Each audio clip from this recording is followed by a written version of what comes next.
बहुत अरसा पहले की बात है। एक खुशहाल और वसीह रियासत में शहजादा आर्यन रहता था। उसके पास सब कुछ था सिवाय सुकून के।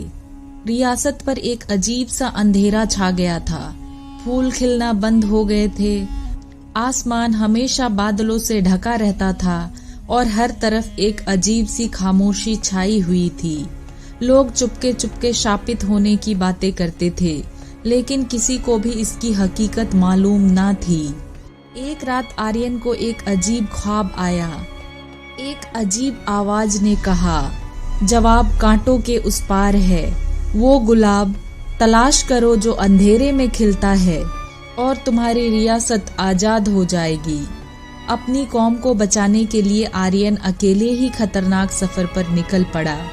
जैसे ही वो रवाना हुआ, रास्ते में उसे एक जादुई जंगल मिला।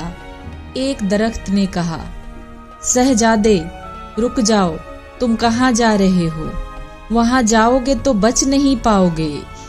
शहजादे ने जवाब दिया, ए जादुई जंगल, मेरा जाना जरूरी है क्योंकि मैं अपने लोगों को खुश देखना चाहता हूँ।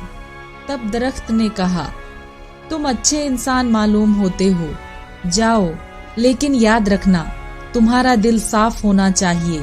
अगर तुम्हारे दिल में लालच आया तो तुम हलाक हो जाओगे। जादुई जंगल को पार करने के बाद आर्यन को एक दरिया मिला। दरिया ने हंसते हुए बोला, ए नौजवान, लगता है तुम्हें अपनी जिंदगी से प्यार नहीं है, इसीलिए तुम उस तरफ जा रहे हो। वहां से कोई वापस नहीं आता। आर्यन ने दरिया को सब कुछ समझाया। प्यारे दरिया, मैं अपने लोगों को खुश देखना चाहता हूँ, मेहरबानी करके मेरी मदद करो। तब उस दरिया ने भी आर्यन की मदद की और उस पार उसे जाने दिया। फिर वह उन पहाड़ों पर पहुंचा जहां भूतों की चीखें गूंजती थी। शहजादे को डर लगा, लेकिन उसने सोचा, मुझे आगे बढ़ना होगा।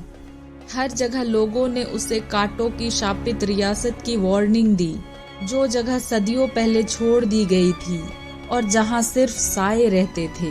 हफ्तों की मुसाफत के बाद आर्यन उस शापित रियासत पहुंचा। वह कांटों की एक दीवार से घिरा हुआ था, जो इतना घना और काला था कि वहां सूरज की रोशनी भी पहुंचने की हिम्मत ना करती थी। जैसे ही आर्यन करीब पहुंचा, कांटे सांपों की तरह सरसराने लगे। एक सर्द हवा चलने लगी और पहली बार आर्यन को खौफ महसूस हुआ। उसने अपनी तलवार निकाली और कांटों के बीच से रास्ता बनाने लगा। कांटे उसकी चमड़ी को चीर रहे थे। घंटों की मेहनत के बाद वह एक खुफिया बाग में गिर पड़ा। यह बाग अजीब था, अंधेरे में था, लेकिन बहुत ही ज्यादा खूबसूरत था। बाग के बीचों बीच एक रहस्यमयी लड़की खड़ी थी। उसके चांदी जैसे बाल और चांद की तरह चमकती हुई आंखें थी। उसने काला लिबास पहन रखा था जिस पर गुलाब कढ़े हुए थे। तुम कौन हो? आर्यन ने हैरानी से पूछा। मैं मीरा हूँ, उसने नरम आवाज में कहा। उसकी आवाज में गर्मी के साथ एक दुख भी छुपा था। मैं इस जंगल की रखवाली करती हूँ। आर्यन ने देखा कि बाग के सारे फूल काले थे सिवाय एक लाल गुलाब के, जो अंधेरे में चमक रहा था। तुम यहाँ क्यों आए हो? मीरा ने पूछा। आर्यन ने अपनी रियासत और बद्दुआ की कहानी सुनाई। मीरा ने गौर से सुना और फिर कहा, यह शाप को खत्म करना आसान नहीं, इसकी एक कीमत चुकानी होगी। कौन सी कीमत? आर्यन ने मजबूती से पूछा। मीरा ने उसकी तरफ देखा। उसकी आंखों में एक अजीब सी चमक थी। जिस गुलाब की खोज में तुम हो, वह अंधेरे में खिलता है क्योंकि वह राजों से परवान चढ़ता है। अगर तुम इसे पाना चाहते हो तो तुम्हें इस सांप की सच्चाई जाननी होगी। कौन सी सच्चाई? आर्यन ने परेशानी से पूछा। मीरा ने बाग को घेरे कांटों की तरफ इशारा किया।